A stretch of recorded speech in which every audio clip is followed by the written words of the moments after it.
fashion is a very expensive Japanese alternative fashion style. These meticulously designed dresses can sell for anything from a nice dinner to a rent payment. But if you break the style down to its barest bows, you can make yourself a simple dress to break into a style loved around the world. So today I'm going to make a simple JSK. The perfect first piece to a Lolita wardrobe, or a perfect versatile addition for a seasoned Lolita. And I'm gonna make it out of a bedsheet, because I got a bedsheet sponsorship a while back and I don't use top sheets, but they didn't sponsor this video, so first let me thank Skillshare. Before I entered the terrifying world of being a full-time YouTuber, I was a professional motion designer and video editor, but I mostly did like corporate work, so when it came time to put things into my portfolio, everything either looked exactly the same, or it was like really boring. And if you've got the same problem, Skillshare can help. They've got a curated course on personal projects to build your portfolio and get the gigs you want. But I also know how hard it is to have a full-time job and also do side projects. That is what this channel was for a year and a half, and I know how miserable that is. But Skillshare also has your back for that. With this course on time management and productivity, you'll be loading up your portfolio with your own amazing creations in no time. So if you're already in a creative field or you want to turn your talents into a side gig, absolutely check out Skillshare. They'll hold your hand as you work your way to your creative dreams. And the first 1,000 people to use the link in my description will get a 1-month free trial of Skillshare. Thanks again to Skillshare for sponsoring this video. Now let me tell you about the easiest skirt in the world to make, a circle skirt. So a circle skirt is a skirt patterned with 2 concentric circles, and the only measurement you actually need for it is your waist. Your waist measurement is the circumference of your inner circle, but because it's hard to draw out circumference correctly, we use that number to find the radius. But don't panic, you don't actually need to use a formula. You can be like me and use a circle calculator. But once you have your radius, it's time to pick a skirt length. And that's really just gonna depend on your height, but for Lolita, you kinda just wanna go for your knee area. But once you figure out those numbers, we can get to cutting it out. So to make cutting a full circle skirt even easier, what I like to do is cut a square of fabric that is the full skirt diameter plus 1 inch or 2 for safety. You wanna mark your center point so you can keep track of it, fold that square hot dog style, fold that square hamburger style, and then fold it into a pizza shape. Then, from your center point out, you're gonna wanna measure in several places to get your radius. Then you wanna measure from that radius line outward, and you're gonna measure your skirt length. And it is good to do this in several places. Once you have those marked, with everything still folded, you're gonna wanna cut across those lines, and when you unfold everything, you should have a perfect donut, which is our circle skirt, a skirt made of 2 concentric circles. And I am going to rewind a second here because there is another special secret with circle skirts. Because if you want an extra ruffly, extra gathered one, you actually want to go with a radius much greater than yours. So I'm increasing mine 3-fold for an extra poofy, extra gathered skirt. But if you do that, you may not be able to do the hot dog, hamburger, pizza thing. You may end up having to cut it out in sections, which is what I had to do. I had to cut out 1/2 circle skirt and 2 quarter circle skirts. And I'm actually going to take the poof factor 1 step further and do a ruffle on the bottom. And with circle skirts, there's actually a really easy way to figure out how much ruffle you need. So if you go back to the chart and you add your radius to your skirt length, that gives you the full radius of the entire circle, which means you can then use that to find the circumference of the full circle. And that measurement is what you need your finished ruffle to be. But that's not the measurement of the strips you need to cut, because obviously ruffles start as straight strips of fabric and then they lose their length as they get gathered down. So the common calculation for that is 2.5. So you want to take your circumference, multiply it by 2.5, and then cut straight strips of that. And luckily for me, that length was exactly the size of 3 sides of a king-size bed sheet. Okay, I swear to God, there's no more math. I'll start making the pretty dress now. Okay, so I let the skirts hang overnight, and I also went ahead and I sewed together the 2 panels that were quarter circle skirts. So now I have 2 half circle skirts. And before I sew these 2 together, I want to install my pockets. These are insert pockets. That's what these are called. So for 2 pockets, you want 4 pieces of this weird kidney shape. You don't really need a pattern for this. What I do is I just put my phone on the fabric and I sort of trace around it and make it big enough to where I can fit my whole phone in there. So for 1 pocket, I have 2 pieces, and these are going in the side seams. So that's this here. And this is the right side. So if I look over here, where the seam is, that's the wrong side. So I want to take the right side, put that down, take my pocket, right sides together with the seam. I'm going to pin that in. And then what I'm going to do is I'm going to run a straight stitch right through here, which is going to secure this one side of the pocket to this one side of that seam. Then I'm going to get the other side of that seam, so the other half circle skirt panel, other side of that pocket on that side of the seam, and sew that one on too. So now these are on, so what I do is I take the whole panel, I put both of those right sides together, and I'm going to make sure the pocket is like, you see this?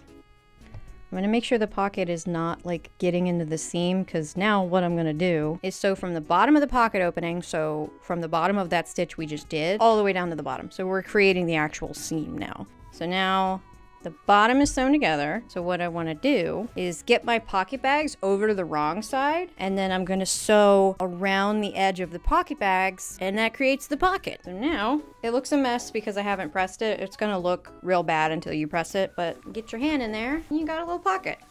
So now I'm going to do that to the other side. So now I have my big giant skirt. This whole thing is gonna get gathered around my waist, which is gonna make it ruffly and pretty and wonderful. So now that I have this, I can move on to the ruffle. But I just realized, so remember I cut the ruffle off the bed sheet. Woohoo, we don't even have to finish the ends of it. They're already finished.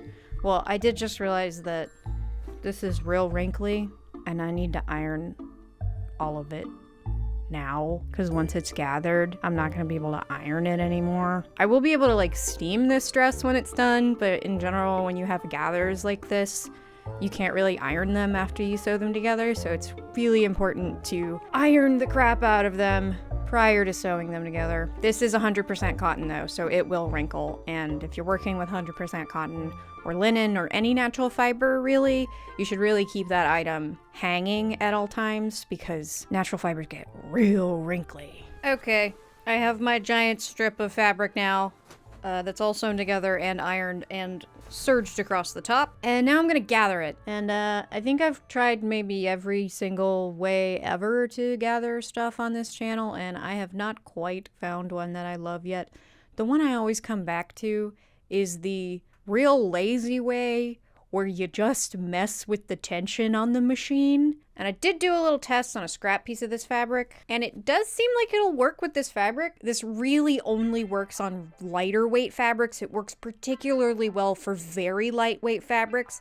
So if you have a chiffon, a tulle, an organza, this works really well. With a cotton like this, it varies. You can do it with a cotton, but basically, all you're doing is setting the tension on your sewing machine basically up to the highest settings, and then also set your stitch length as high as it goes. And when you do that, essentially what the machine is now doing is the tension on the upper thread is really, really tight, but it's doing stitches really far apart from each other, which makes the fabric scrunch together a little bit, which is why it works better on lighter weight fabrics. The lighter weight the fabric, the more ability the machine has to scrunch it up just with the tension. I'm also going to do 2 lines of gathering stitches because people have told me that doing 2 lines gets everything flatter, which makes it easier to sew the finished ruffle into place.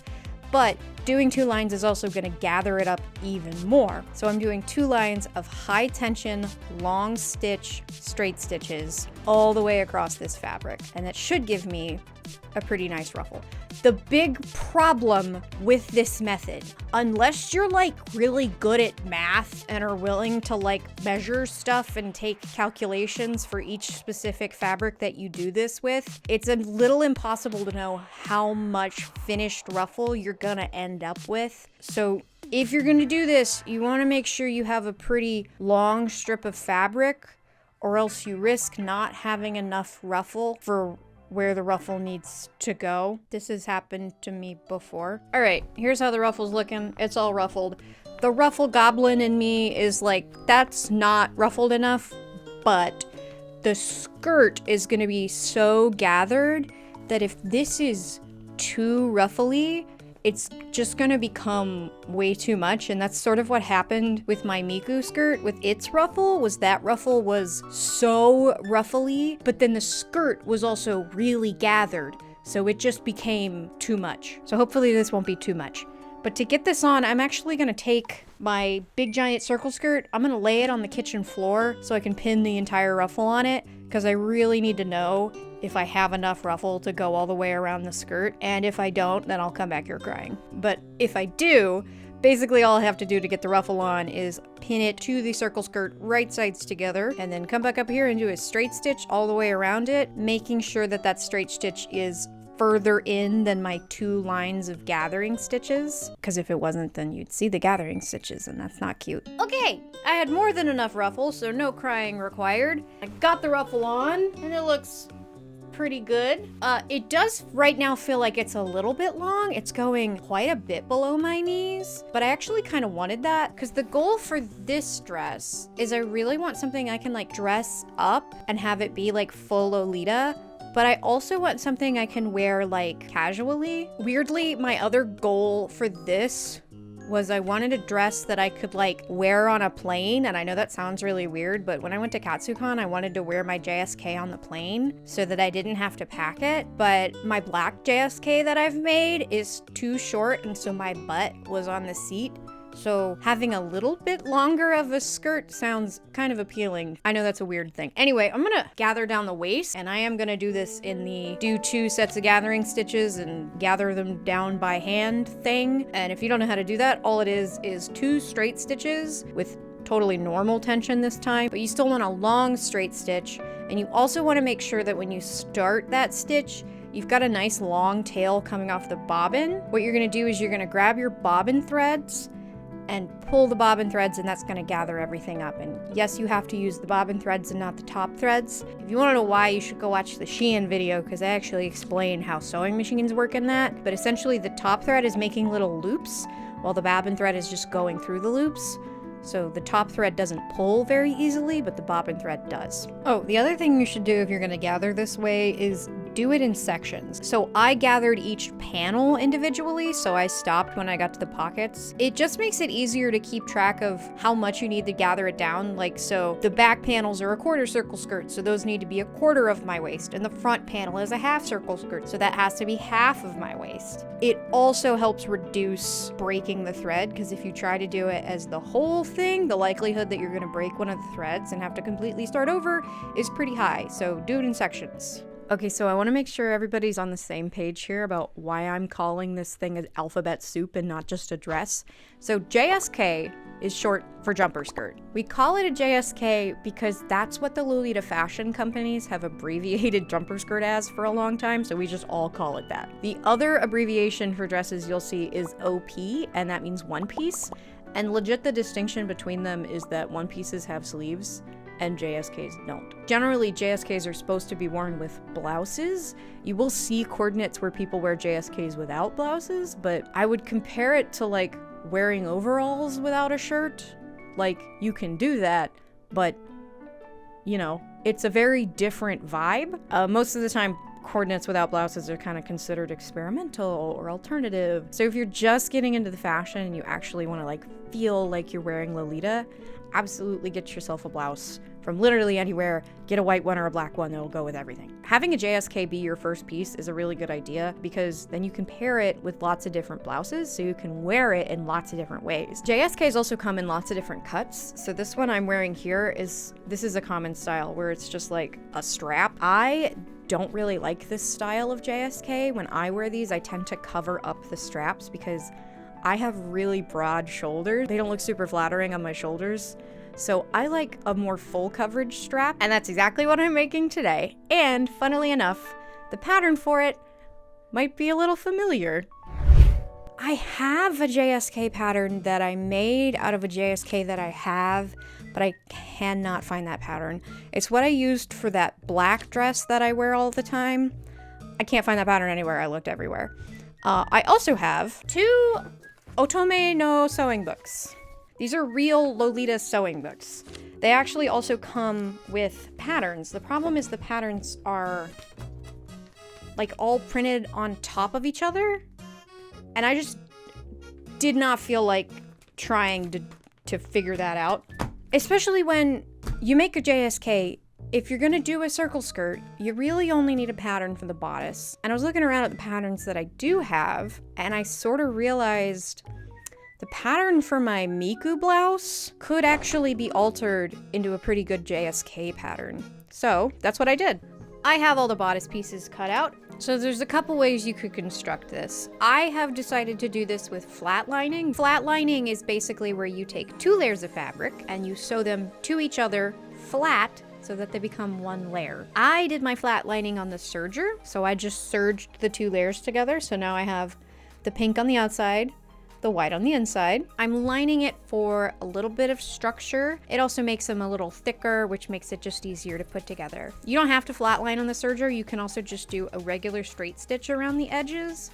But if you don't have a serger and you're a beginner, the better option is actually to just bag line it. So what you would do is you would cut all your pieces out of white, you'd cut out all your pieces in pink, and then you'd sew the pink pile all together, you'd sew the white pile all together, and then you'd put them right sides together and sew around the top, and then flip everything inside out. That's bag lining, because you're essentially creating a little bag. The downside to bag lining is you do have to sew it twice, but the upside is all of the raw edges are encased in between the 2 layers of fabric, so even if you don't have a serger, you've got a totally clean inside. I'm gonna have serging all over the inside of mine, but that's also fine because serged edges also don't fray. So I'm gonna sew all of these together. It's pretty simple. Side fronts go onto the fronts, side backs go onto the backs get sewn together, then the side fronts and the side backs all get sewn together. Easy peasy. The one thing I will say though that I'm doing that is not really professional is I'm actually taking a play out of Lady Rebecca's book, and I have made this a little bit bigger than it needs to be for me because I really don't want to install a zipper or anything. And if I make it just a little bit too big, then I think I can just pull it over my head without a zipper, which is what Lady Rebecca does to a bunch of her dresses. Because if I pull dresses on over my head anyway, maybe I just don't need a zipper. I don't need the zipper. And I was like, that sounds great. I want to do that. So we're going to see if that works. If it doesn't work, I will install a zipper, but I think I can get away with that because the mock-up did work. Okay, so it's all sewn together. I did not press the seams yet, but I will do that. But let me see if I can get it on with no zipper. Okay, I mean, the seams need to be pressed. It is obviously very plain, but that's sort of what I'm going for. I'm going for a blank slate that can be accessorized, but I like it. I like how far up it comes. I like that it comes up to like right here on the collar. Here's the back. And it actually fits pretty darn good. I feel like I really should give it a zipper or something, but honestly, it went on fine, so like, why? Yeah, I think I want the zipper because I'm trying to get it off now. If I have to take my glasses off to take something off, it needs a zipper.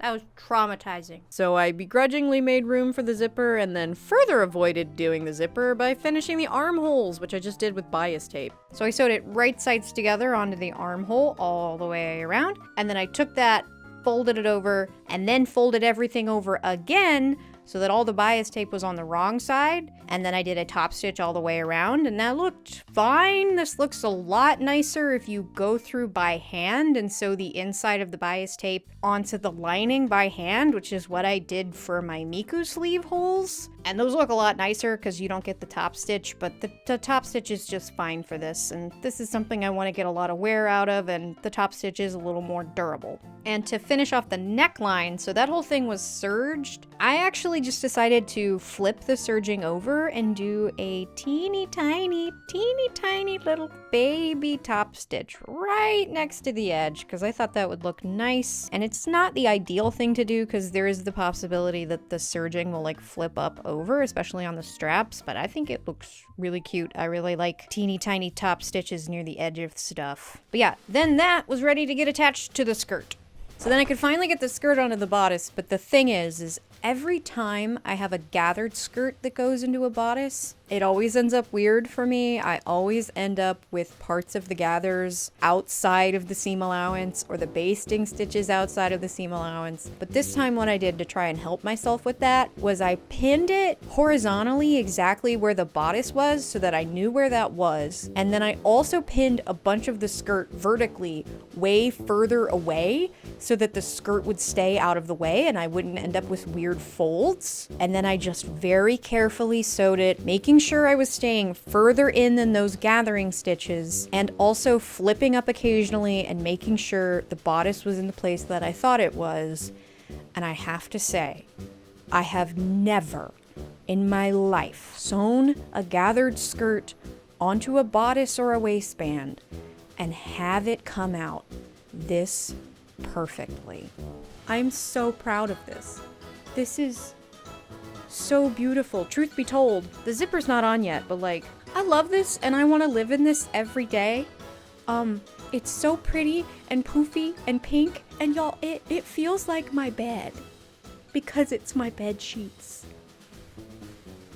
It feels like I'm wearing my bed. So yeah, I'm really, really happy with this, and now I just have to install the zipper. So like I've said before, I buy zippers in big packets, so I don't really have a zipper that matches this pink. I also don't have a zipper that's long enough, but that's fine. I'm gonna put this zipper where it'll fit, and then the very top of it, I'm gonna just add some hook and eyes, and that'll be that. So as you can see, I didn't sew the back seam all the way up because I do want the zipper to go into it a little bit. So what I'm gonna do is I'm gonna put my zipper on one side, and I'm gonna pin that to this side, right sides together. And yeah, as you can see, there's about 2 inches up here that the zipper doesn't reach, but that's totally fine. I'm just gonna finish that edge over, and then I'll have a hook and eye at the very top. And also, when you have a zipper on a back seam, it is really good to have a hook and eye at the top anyway, because it helps the zipper stay. So now that that's pinned, I'm gonna switch to a zipper foot on my machine. I like my adjustable zipper foot, and I'm gonna sew that down. And the zipper foot really does like help everything stay where it's supposed to, because it like sort of guides where the zipper can be. So now that one side is on, I like to flip everything inside out so that I can line up the other side, making sure here that where the waistband hits is in the same place on the other side, which it looks like it is. It might come out a little off because it usually does, but if that happens, it's okay. Nobody's perfect, and it's your dress. Well, I mean, unless you're being like judged in a costume contest. The only time that really matters is when you're being judged in a costume contest. So if for some reason you're making this particular dress to compete in, make sure that that's right. But if you're just making this for you to wear, then if anybody's looking that closely at your zipper, they are looking too closely at your butt. So that's pinned. I want to make sure I get all of this out of the way when I sew it. And we're gonna go back over to the machine, and we're gonna sew that side in. And when you get to the zipper pull, one of the things you can do is take your needle out, lift up your presser foot, and then unzip the zipper. So now you have more free space to sew in the top of the zipper. Now, if I turn this all right sides out again, I do need to press this still. Now I have a zipper. The waist seam isn't entirely lined up right. We're a couple little millimeters off, but that's okay. No one's competing in this. It's just a happy dress that feels like my bed. So now I finally have a beautiful, wonderful, versatile dress that I can wear with everyday fashion and Lolita. And yes, I did wear this dress on a plane, and a lady at the Atlanta airport told me that I looked mod. I also got to wear it to judge at Florida SuperCon. I did more of a classic Lolita coordinate, but I also paired it in a bunch of different ways, so here's all of those. And the best advice I could give you if you're trying to get into Lolita is to pick a color palette. Because if you're looking all over the place and getting lots of things in lots of different colors, you're not going to end up with a cohesive wardrobe where everything sort of works together. But if you pick like your favorite colors, and for me that's red and pink, you'll have lots of different accessories that go with lots of different things. And if you're like how I used to be and you just wear a lot of black, go with black and white. You'll feel most comfortable in the colors that you're used to. But also don't be afraid to go out of your comfort zone, because I grew up being told that redheads should not wear pink and should not wear red, and I learned through Lolita that that's a bunch of bullshit, and that I can wear as much pink and red as I want and still have ladies at the airport tell me that I'm mod. Anyway, thanks so much for watching. If you want to support the channel directly, you can check out my Patreon where you'll get some exclusive videos. But if you're just watching, liking, commenting, sending the video to your friend or your mom, or subscribing, then you're supporting the channel too. So thank you. Oh, and you want to know what I've been working on for like 3 months? What Tears of the Kingdom character I've been sinking all of my time into? Well, it's probably not what you expected. It's definitely not what I expected. I definitely did not expect that I would want to be the bird.